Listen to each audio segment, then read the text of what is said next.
High, আমি সুস্মিতা। আমার নতুন একটি ভিডিওতে তোমাদের স্বাগত জানাই। তো আজকে আমি চলে এসেছি আরো একটা নতুন রেসিপির ভিডিও নিয়ে। তো আজকে আমি বানাচ্ছি হোয়াইট সস পাস্তা। তো অনেকদিন পর এটা বানালাম, তাই ভাবলাম চলো তোমাদের সাথে শেয়ার করি রেসিপিটা আমি যেভাবে বানাই।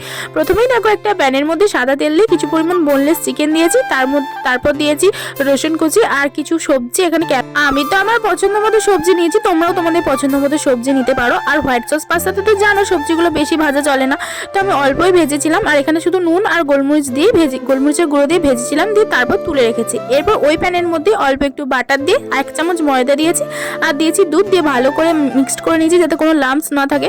তারপর এর মধ্যে দিয়েছি আমি চিলি ফ্লেক্স আর গোলমরিচের গুঁড়ো আর অল্প একটু নুন। এরপর সেদ্ধ করে রাখা পাস্তা আর আগে থেকে ভেজে রাখা সমস্ত কিছু সব দিয়ে দিয়েছি। আর আমার কাছে একটু যেহেতু সুইট কর্ন ছিল, তাই সুইট কর্নটাও অ্যাড করেছি এর মধ্যে।